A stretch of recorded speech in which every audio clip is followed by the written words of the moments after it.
Hey guys, this is Sam with the RG Reviews, and today I'm going to do my first video on packs that I've ever done. There's a couple different packs and bags that I have, and that I have used pretty frequently. My first pack up is going to be my most affordable. It's going to be this Israeli paratrooper bag. It comes with a pretty nice little strap.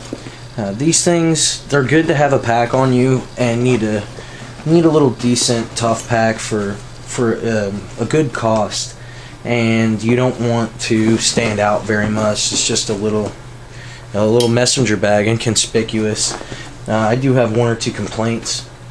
These clips that come with it, these get popped off all the time, especially during rough use or a lot of movement. This strap binds up just like it's doing right there, like that, all over the strap sometimes, and the pad could be a little better. Other than that, like, it holds a good amount of stuff. It's pretty solid as far as ruggedness. I mean, it hasn't torn on me yet, and I used it for a little while, even as a range bag and stuff like that. It's also got a front pouch where I would keep MRE stuff, little snacks in case I ever, broke down or something. Tire pressure gauge, I'd keep all kinds of pins and stuff right in there. That's a pretty good one.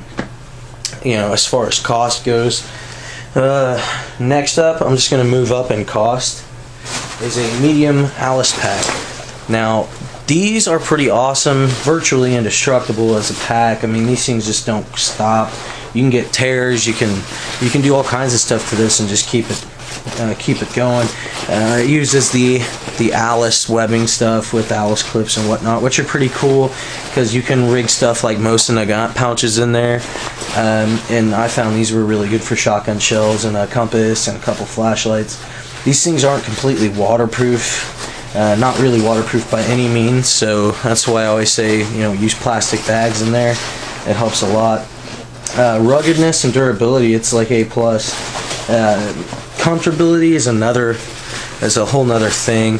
If you have a frame and you have it wrapped up appropriately, they can be pretty comfortable. But as this stands without a frame and stuff, it just sagged way too much for me. Even when I tried to cinch it up or would cut off the circulation, it's a pain in the butt. But this does, for a medium-sized bag, this does haul a lot of gear, and you can make them comfortable. It's just I'm not a giant frame guy.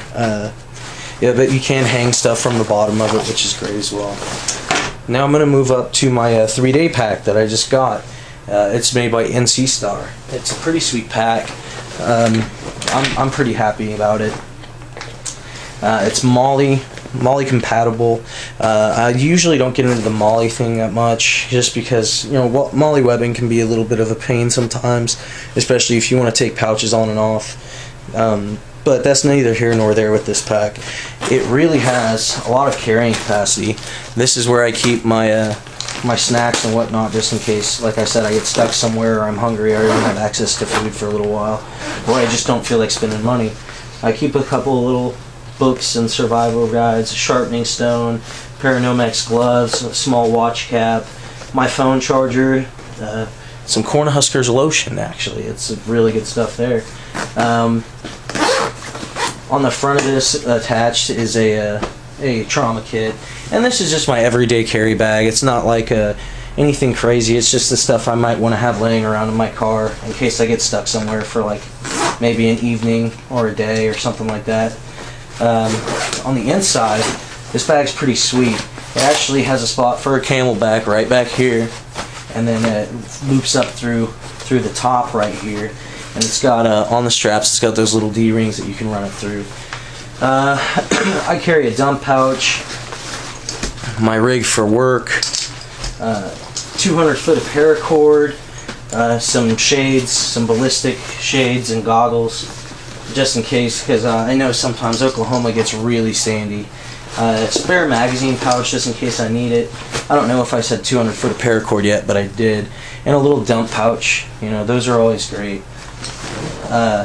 It's also got an interior pouch, another one right here, which I would plan to keep ammo and whatnot in. Small knickknacks. What's really cool is the inside is lined with this plasticky rubberized material, which makes me think that it's pretty waterproof. And this is all the way over. It's got a reinforced bottom, and the back is also padded from the inside of the backpack. This is something you could use and still be kind of inconspicuous. It looks like a backpack, other than the MOLLE stuff, which looks kind of military.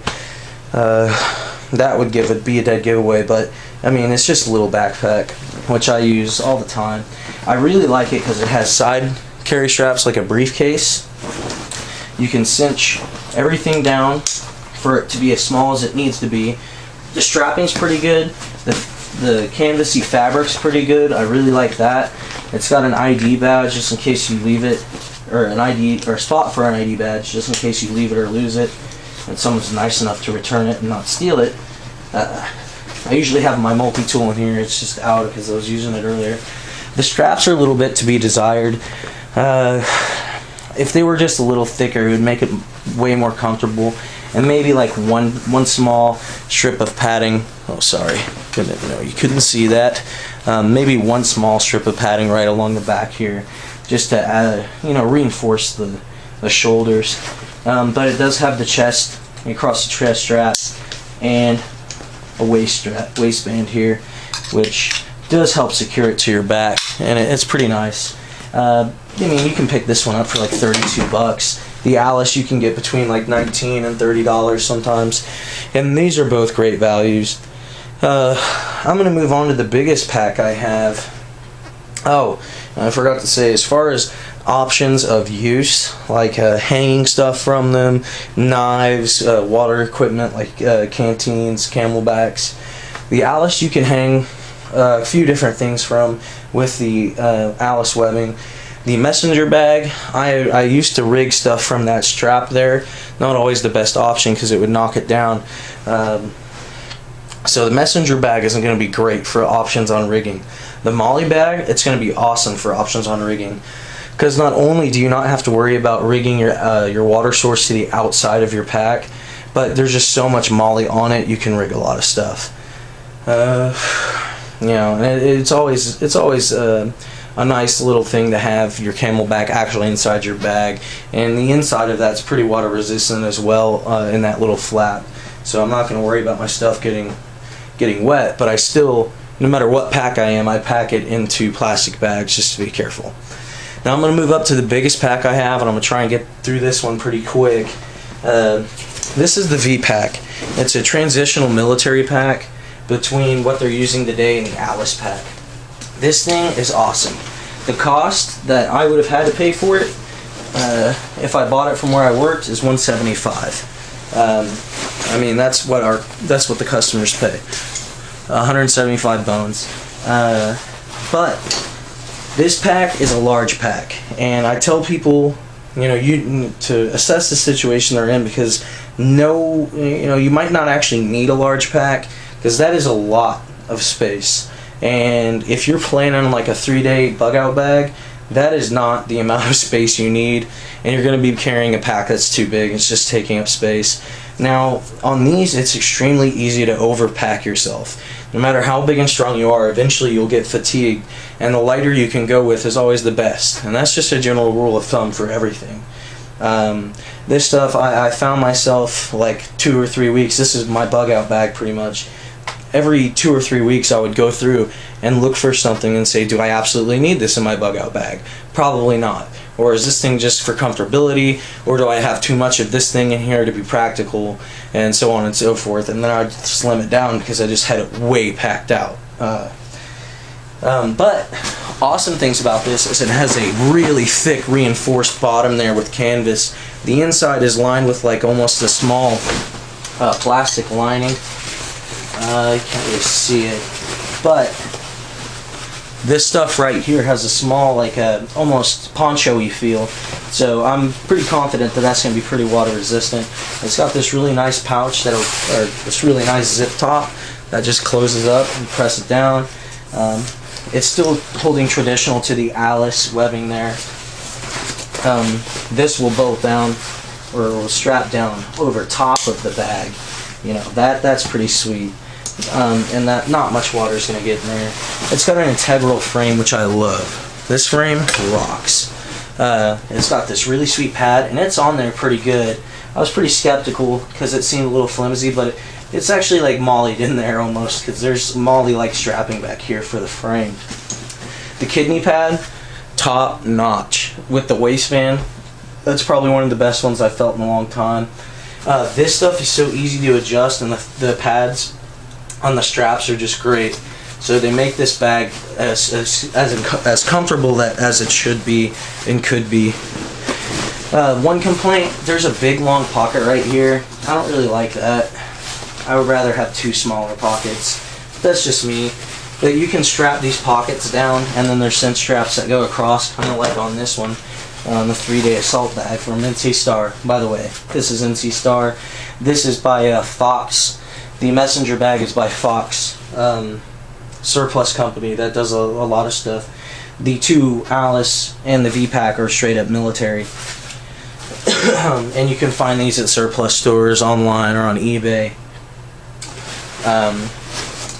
But other than that, like I was saying, it's got the Alice webbing on the front, smaller pockets. I'm not really going to go through the contents of the bag. I might do that in a bug out bag video, but I don't consider my assessment to be professional or top notch, so I don't want to really put my words out there on that one. It comes with a super cool little auxiliary pack that can be buckled to it like it was at the beginning of the video and then pulled off. And what I do in this one is I'll keep all my emergency gear in here, like backup magazines, maybe a holster, a canteen of water, duct tape, and medical supplies, all in this pack. So this stuff is basically clothing, food. I'll have a little bit of food in here, but clothing, food, campsite kind of stuff, a couple of rough use extra knives, flashlights and whatnot, which if I had to just go super light and fast just to have like the bare bone necessities of what I might need, I could just pop this off and drop the big one, maybe hide it, camouflage it so no one would find it, and then come back for it later. But I think that's all about to wrap it up on it. Overall, the messenger bag is good for inconspicuous, kind of small readiness pack. The value of it, $16, you really can't beat that, and especially if it's just another little tough bag you can take out to the range. The Alice pack, if you're wanting something medium size and you have the option to go with something else a little more comfortable in the same price range, do it. But then you should always think, it's never bad to have an Alice around because they last forever and they're really tough, and that's just another bag you can toss to someone else to build a bug out bag or build a range bag, So if you can get a hold of Alice, it's cheap, do it. They're great little packs. But if you're looking for something more modular, maybe more up to date with a couple more comfortability features, you can go with the 3-Day Assault bag or other bags like it. Now the large frame Alice pack, I've heard people really make that comfortable, and it can hump a lot of gear. The same with this V-Pack. Overall, the best value I think is the 3-Day pack and maybe the medium Alice. But if you're wanting to shoot for something larger, and you can find the V-Pack between 100, 150, 175, or 100 and 175, go with the V-Pack if you're really wanting a big bag to haul some stuff. But like I said, it's easy to overpack, so beware of that. But guys, tell me what you think of my first pack review. I'm going to do some knife reviews like I talked about in the giveaway. I'm also probably going to do another couple rig reviews as far as ways to carry and advantages to carrying that way and whatnot.